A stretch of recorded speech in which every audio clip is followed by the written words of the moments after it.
Aganga na ye. Aganga na ye. Oza tongo aganga na ye. Aganga na ye. Mbongo yosi, mbongo yosi. Mbongo yosi.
Bonjour la famille, Jambo Mbote, Bento Aboki Mbote, qui est la famille Saoufé.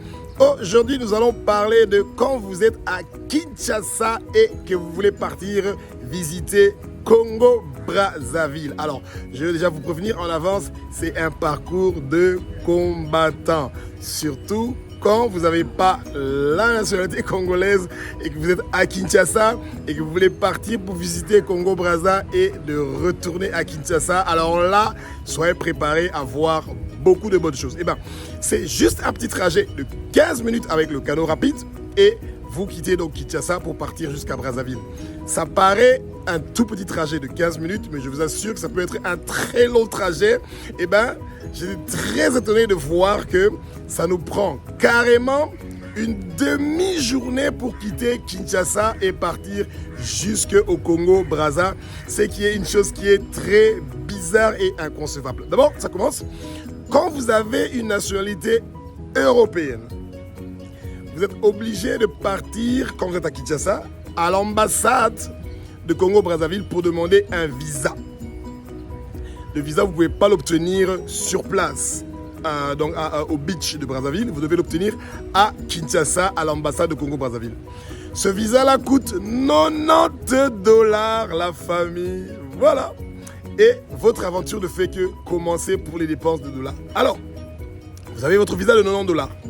Ce qu'on ne va pas vous dire est que vous devez avoir un certificat d'hébergement. Alors, c'est une chose qui est très floue et je ne sais pas pourquoi nos frères et nos sœurs de Congo-Brazza pensent que les gens veulent venir s'éterniser en Congo-Brazza. Mais bon, soit, nous sommes tous des Africains. L'Afrique nous appartient, nous tous. Les Aïwa, comme ils nous appellent, on ne veut pas venir nous éterniser en Congo-Brazzaville. Donc, l'idée est celui de venir, de visiter leur belle capitale, Brazzaville, et ensuite de retourner chez nous à Kinshasa. Et donc, ça veut dire que les gens qui sont de la diaspora, qui sont arrivés donc à Kinshasa pour venir visiter leur famille, qui disent « Ah, je suis déjà à Kinshasa, donc je fais un petit saut à Brazzaville », eh bien, préparez votre porte-monnaie parce que cette attestation-là d'hébergement coûte à peu près 20 $ ou 30 $ ou 50 $. C'est un prix qui est bizarre, ça n'a pas un prix fixe et on ne vous donne pas de reçu quand vous avez payé cet argent-là, que vous avez payé ce certificat d'hébergement. Donc, allez-y comprendre vous-même. Donc, c'est par là que le souci commence, le problème de quel document vous pouvez avec lequel vous pouvez traverser. Vous pouvez seulement traverser avec un passeport et surtout, n'oubliez pas d'avoir votre carte de vaccination parce que vous en avez vraiment besoin. Chaque millimètre de vos papiers sont contrôlés pour qu'on trouve une faille pour que vous puissiez payer de l'argent et c'est triste et c'est dommage, malheureusement. Alors, Congo-Brazzaville était une colonie française et ils ont trouvé le nom de Brazza, d'un de ces blancs-là qui s'appelait Sauvignon de Brazza ou un truc comme ça. Et c'est comme ça qu'ils ont gardé le nom de Brazzaville. Et ils ont été colonisés par donc les Français.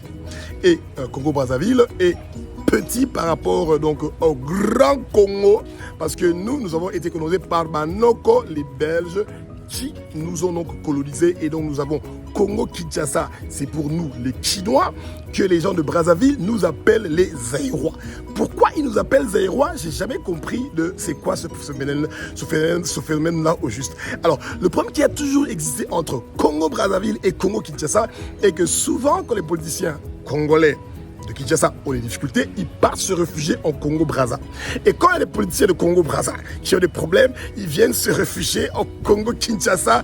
Et donc, ça a toujours été mal digéré par les dirigeants qui sont donc en place quand ils entendent qu'il y a des politiciens qui sont de se cacher de l'autre côté et qu'à n'importe quel moment ils peuvent traverser. La dernière fois, vous avez remarqué ça quand il y avait le président de la République du Congo, Félix Tshisekedi Tshilombo, a été donc attaqué ou son palais a été attaqué. Et ben les gens qui l'avaient attaqué venaient de Congo-Brazzaville et vous imaginez que quand ils entendent ça, que ils sont pas très contents que les services de sécurité du Congo-Brazzaville n'a pas bien fait son travail et c'est pour ça que ces gens ont réussi à traverser Congo-Brazzaville et venir pour faire des dégâts au Congo-Kinshasa et ça a tourné à la moutarde et donc c'est ça la différence qu'il y a. Et donc le Congo-Kinshasa est un très grand pays et le Congo-Brazzaville est un petit pays et le Congo-Kinshasa est un pays riche en toutes sortes de minéraux et le Congo-Brazzaville est riche en pétrole.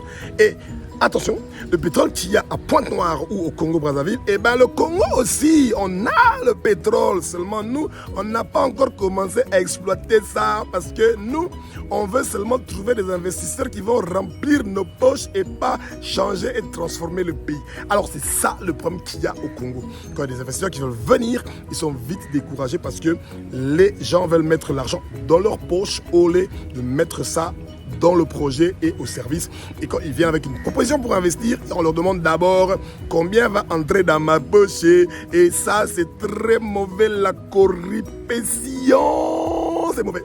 Alors, pour le transport, vous avez les canaux rapides. Si vous avez beaucoup d'argent, vous pouvez louer un canot rapide. Si vous faites 35 $ par personne et la majorité c'est entre 8 et 9 places, vous pouvez louer tout le canot rapide si vous voulez pour vous-même. Ou sinon, vous devez compter entre 30 et 35 $ par personne. Et il y a beaucoup de compagnies qui sont en train de traverser entre Kinshasa et Brazzaville. Donc, c'est pas vraiment aussi compliqué que ça. Alors, préparez-vous, les gens de l'immigration.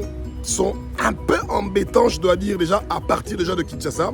Mais bon, soit, c'est comme si c'est une sorte de représailles. À Kinshasa, on est sévère envers les gens de Congo-Brazza, et à Congo-Brazzaville, on est sévère envers les gens de Kinshasa.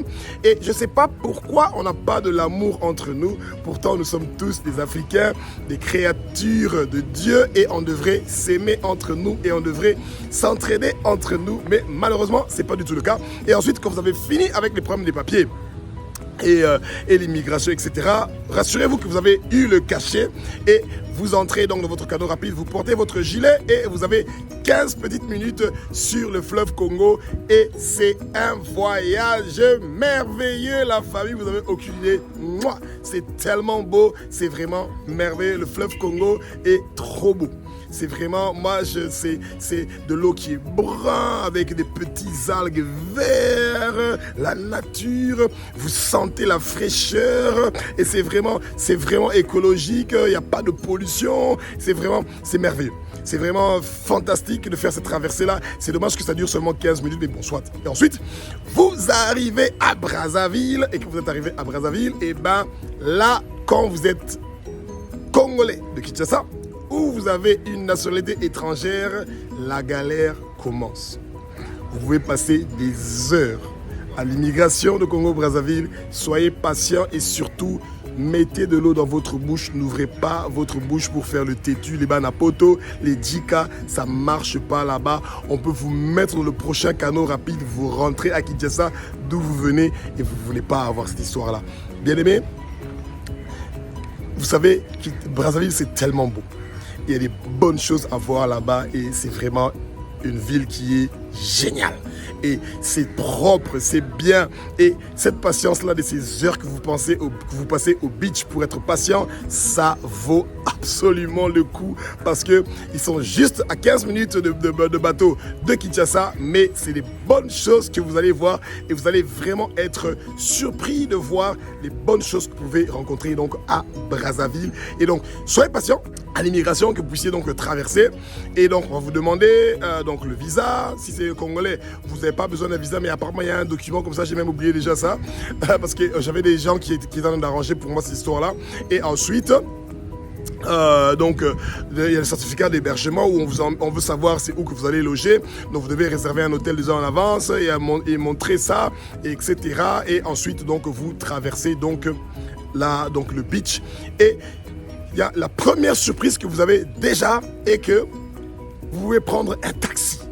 Un taxi pour vous-même, la famille, c'est génial. Ça veut dire que le stress que vous avez, quand vous avez un taxi, vous êtes à 4 ou à 5 ou à 6 des fois. À Brazzaville, vous n'avez pas ça. Vous êtes seul dans votre taxi et ils sont vraiment très raisonnables avec leur prix. Et c'est le moment de partir chercher un hôtel.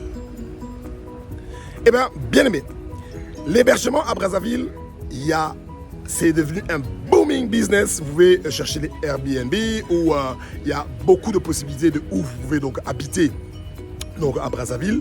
Et il y a des grands hôtels pour les gens qui ont beaucoup de moyens. Et il y a aussi des petits hôtels. Et ensuite, il y a aussi des appartements.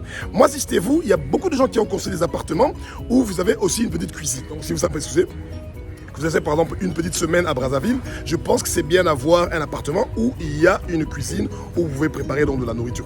Ça va beaucoup vous aider donc à pouvoir être libre dans vos mouvements, surtout que à Brazzaville, j'ai constaté que beaucoup de gens ne mangent pas le soir, mais ils boivent le thé ou ils mangent le pain. Quelque chose comme ça. Ou ils mangent la viande, les débiteries, donc il y a beaucoup de Ouest-Africains là-bas, des West-Af comme on les appelle. Et qui font donc de très bonne viande à poto-poto. Ça, il faut surtout pas rater ça. Ouais, parce que oui, j'aime bien la viande. Les os, c'est pas mon truc. Moi, c'est la viande. Michouni, comme on appelle ça en lingala. Michouni. Par contre, le ngoulou, ça, c'est pas vraiment mon truc. Et ça, le dimanche, ça, à Brazzaville, si vous êtes tombé sur un dimanche à Brazza, il faut goûter les ngoulous de Brazzaville. J'ai seulement goûté, mais c'est pas vraiment mon truc. Parce que je dois faire attention à la graisse. Parce que je pèse quand même plus de 100 kilos pour le moment. Et ces 100 kilos-là, avec 1m98, c'est quand même moins. L'idéal de mon poids serait d'être un peu en dessous de 100 kilos. Mais pour le moment, c'est pas du tout le cas. Donc, quand je me mets debout, je suis vraiment assez élancé. Et je pense qu'avec le ngoulou, la viande de ngoulou, je pense pas que c'est une bonne idée. Bon, soit. Et donc, Vous trouvez donc votre hôtel et je pense qu'il y a des hôtels que vous pouvez donc chercher déjà et il faut lire un peu les revues pour savoir qu'est-ce que les gens ont dit sur ça, etc. Et ça va beaucoup donc vous aider. Et alors, où vous allez trouver quelques complications, c'est du côté des finances. Alors là, ils sont mal préparés pour ça à Brazzaville et nous allons en parler tout de suite. Donc, la famille Brazzaville avec les finances, vous devez venir avec vos dollars. Et ça, vous pouvez changer ça seulement au beach. Les machines qui donnent les francs CFA prennent seulement les cartes Visa. Quand vous avez Maestro, Mastercard, vous n'avez aucune machine à Brazzaville qui va vous donner de l'argent. J'ai fait tout le tour de Brazza à pied parce que j'avais plus l'argent pour payer les taxis parce que les cartes Maestro et les Mastercard, les cartes de Visa de Maestro et de Mastercard ne fonctionnent tout simplement pas à Brazzaville. Donc, si vous êtes sage, quand vous avez les dollars à Kinshasa, avant de quitter, vous changez ça au port en francs CFA, une bonne quantité d'argent, comme ça, vous êtes rassuré que le côté de finances, vous n'avez aucun souci. Si vous avez des cartes de Visa, là peut-être qu'il y aura une possibilité que ça marche. Mais sinon, je dois dire que les machines des distributeurs au Congo-Brazza, c'est vraiment l'enfer. Je vous conseille surtout pas de penser que je traverse avec quelques CFA et quand je vais être là-bas, je vais partir dans une machine comme ça se fait à Kinshasa, à n'importe quelle machine à Kinshasa, vous récupérez les dollars, la vie commence et à Brazzaville, c'est pas ça, hein? Non. Là-bas, c'est pas comme ça que ça fonctionne. Et si quelqu'un vous envoie de l'argent à partir de l'Europe et vous devez recevoir ça à Brazzaville, on vous donne l'argent en francs CFA. Donc, ça veut dire que vous devez être préparé pour ça, la famille. Et moi, je pense que ça vaut quand même le coup parce que les bonnes choses que vous allez voir à Brazza, je vous assure, c'est vraiment une ville qui est paisible, douce et merveilleuse à vivre. Je pense que c'est vrai qu'il y a beaucoup de gens à Brazzaville qui sont en train de souffrir parce que c'est dans tous les pays du monde où il y a quand même l'inflation, donc à Brazzaville aussi. Mais quand même, vous allez remarquer qu'il y a quelques valeurs que les gens de Brazzaville ont, que nous, les Zaïrois, comme on nous appelle, les Zaïgois, on n'a pas ces valeurs-là et on va directement parler de ça maintenant, tout de suite. Alors, la première chose que vous allez remarquer à Congo-Brazza, c'est nos frères de Congo-Brazzaville, les Brazzavillois. Et bien les Brazzavillois, c'est des gens qui parlent un bon français. Correct. Classique, un français de l'école. Chapeau. Et nous avons vu que le président Denis Sassou Nguesso, son excellence, il a fait une université. La famille, au Congo, on attend toujours que le président fasse aussi une université comme notre papa, le président Sassou Nguesso, a fait chez lui. Parce qu'il est en train de préparer des gens qui vont prendre le relais demain. Eh bien, les Congolais de Brazzaville parlent bien le français mieux que les Congolais de Kinshasa. C'est pour commencer. Et les Congolais de Brazzaville n'aiment pas passer gauche-droite. Ce n'est pas des opportunistes, non, comme les Kinois. Quand ils vous disent un prix, souvent, c'est le prix. Et vous êtes rassuré quand on vous dit la course du taxi, c'est 1000 francs, même s'ils entendent que vous avez un accent ou que vous venez de quelque part, s'ils vous disent c'est 1000 francs, c'est 1000 francs. C'est 1500, c'est 1500 et peut-être que vous pouvez discuter quand il y en a certains. Et au cas où vous tombez sur un taximan qui est opportuniste, qui vous donne un prix qui est différent, essayez de vous renseigner, c'est un Congolais de Kinshasa. Nos frères, ils sont comme ça, c'est bon, ils sont des opportunistes. Ils essayent, ils sont de tâtonner. S'ils voient que ça marche, et bien voilà, ils passent. Donc ça, c'est quand même donc déjà un souci. Et donc les Congolais de Brazzaville ont des valeurs. Ils ont plus des valeurs que nous, les Congolais de Kinshasa. Et bien, ils ont compris qu'être honnête, digne et gagner son argent honnêtement est quelqu'un qui est bien. Et c'est des gens qui sont disciplinés. Alors, ce qui m'a frappé le plus à Congo-Brazza, la propreté. Ah non, là vraiment, son excellence, le président de la République, Denis Sassou Nguesso, est vraiment en train de chapeauter. C'est vrai que vous êtes à Poto-Poto ou au marché là-bas, etc. Il y a quand même de la saleté ici, là-bas, etc. Mais les routes sont propres. Si Kinshasa pouvait même avoir quelques petites routes qui sont propres comme ça allait faire une grande différence. Mais malheureusement, non. On n'est pas intéressé par ces choses-là. Nous, on est intéressé par Ndomboloé. C'est ça qui nous intéresse. Et pas de vivre dans la propriété. Et la majorité des routes qui sont le centre-ville de Brazzaville sont vraiment bien macadamisées, carrées, et c'est merveilleux. Et à Kinshasa, c'est vraiment la galère. Quand vous quittez le boulevard du 30 juin, juste les routes secondaires qui suivent, vous n'avez aucune idée de ce que vous êtes en train de voir. C'est vraiment merdique et triste pour un pays comme la République démocratique du Congo. Ce pays-là qui est riche dans tous les minéraux, mais toyebi koyiba komela kobina na kosala obabengi ekobo, les écobistes qui soient sauvés au nom de Jésus. Alors, le transport à Brazzaville, c'est pas très compliqué. Les taxis. Les taxis vous emmènent partout et beaucoup de taxis étaient climatisés, la famille, comme si vous êtes en Europe, mais vous êtes en Afrique.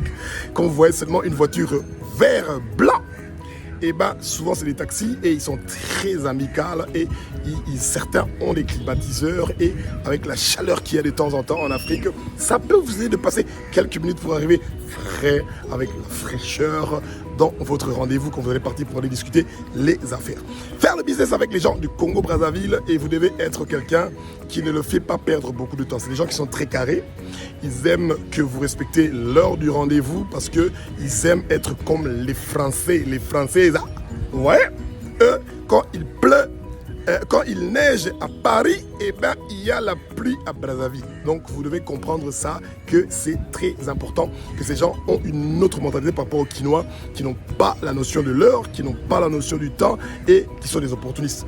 Congo-Brazza, du tout, c'est des gens qui sont dignes. Ils aiment absolument être respectés et ils respectent les gens. Et vous voyez qu'ils ont des valeurs, ils sont des gens qui sont honnêtes et qui sont dignes et qui veulent vraiment montrer qu'ils sont bien éduqués et qu'ils ont des bonnes manières. Surtout ça. J'ai remarqué quelque chose, que à Brazzaville, les insanités qui sortent de la bouche des gens, vous n'entendez ça pratiquement pas. Je ne sais pas comment ils ont fait ça. Et à Kinshasa, nos mamans et nos papas, on les insulte en longueur de journée, c'est terrible. Et à Brazzaville, c'est pas du tout le cas. Donc chapeau aux Brazzavillois, je sais pas comment ils ont réussi à gérer cette histoire-là, mais c'est quelque chose vraiment de magnifique et merveilleux. Alors, vous devez visiter quoi quand vous êtes à Brazzaville? Waouh! Mes amis, il y a tellement de bonnes choses à voir à Brazzaville. Moi, personnellement, quand je pars dans les pays, c'est les marchés qui m'intéressent.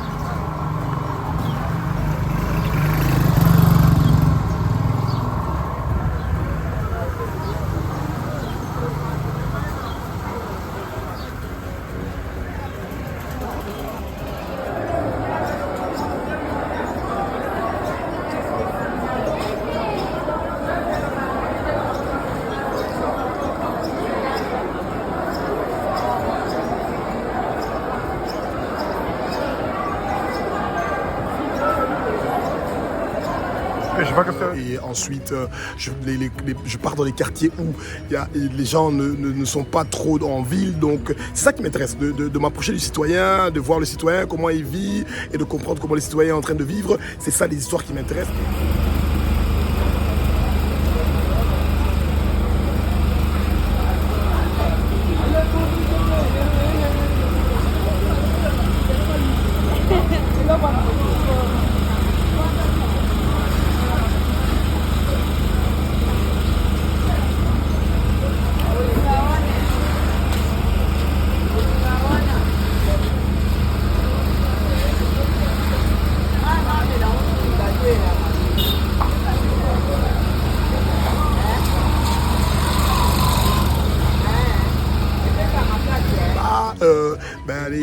Disons les boîtes de nuit ou je sais pas, les grands hôtels, les piscines, les plages, etc. Moi je suis pas mondialeux, donc cette histoire là ça m'intéresse pas. Les plages, les piscines et tout, c'est pour les gens de la diaspora et tout qu'on sort. Moi je me suis congolisé, donc je suis intéressé de connaître comment les Congolais et les Africains sont en train de vivre. C'est ça qui m'intéresse. Donc Congo-Brazza, si vous voulez donc savoir les bonnes choses à faire, et ben tapez sur Google et vous allez trouver liste des choses à faire sur Congo-Brazzaville et vous allez y aller. Alors ce que je vous demanderai de faire est de ne pas rater de partir à Poto-Poto. Aïe aïe aïe, à Poto-Poto, c'est génial. Moi, j'aime bien quand je vois comment tous ces gens-là savent se débrouiller. Ils ont leur magasin et ils se battent pour pouvoir réussir à vendre ce qu'ils ont besoin de vendre. Et ne ratez pas les dibiteries. La viande, la viande, la viande, encore la viande. Il y a le mouton, chèvre et vous devez commander en avance parce que ils sont consommés en grande quantité. Et donc, nos amis, les Sénégalais, les Maliens, les Guinéens sont en train de faire la dibiterie, les missoundi, la viande, très bonne viande qu'ils sont en train de faire là-bas à Congo-Brazzaville. Et vous pouvez donc le manger à un prix qui est très raisonnable.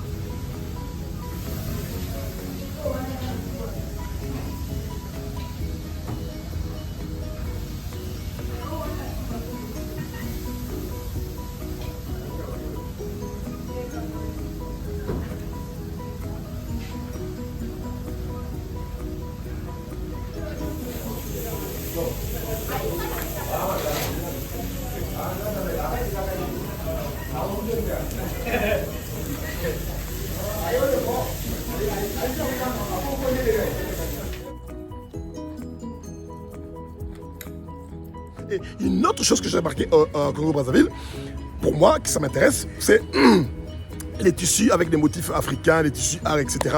Vous avez une gamme, une grande gamme à Brazzaville et des tissus de très bonne qualité. Donc si vous voulez porter des habits africains avec des jolis motifs comme ce que moi j'aime bien, et ben Brazzaville est l'endroit idéal pour faire vos courses. C'est vraiment pratique. Vous allez rencontrer beaucoup de frères West-Af, sénégalais, maliens, guinéens et tout qui font des histoires. Et vous pouvez discuter avec eux. Souvent c'est un peu beaucoup de discussions pour avoir des bons prix, mais sinon ça marche. Et donc espérons que vous avez appris quelque chose sur Congo-Brazzaville et espérons que mes frères et mes sœurs de Congo-Brazza, Binobana Brazza, les sapeurs, que vous n'allez pas me tirer parce que j'ai pas dit des mauvaises choses sur vous. Nous tous, nous sommes des Africains, nous tous, nous sommes des Congolais. Même si vous nous appelez des Zaïrois, nous sommes des Zaïrois, mais vous, vous êtes des Congolais comme nous. Nous, on a commencé avec le nom de Congo. C'est ça. Donc, on est des amis, on est des frères, il n'y a aucun souci. Passez une bonne journée. Ciao.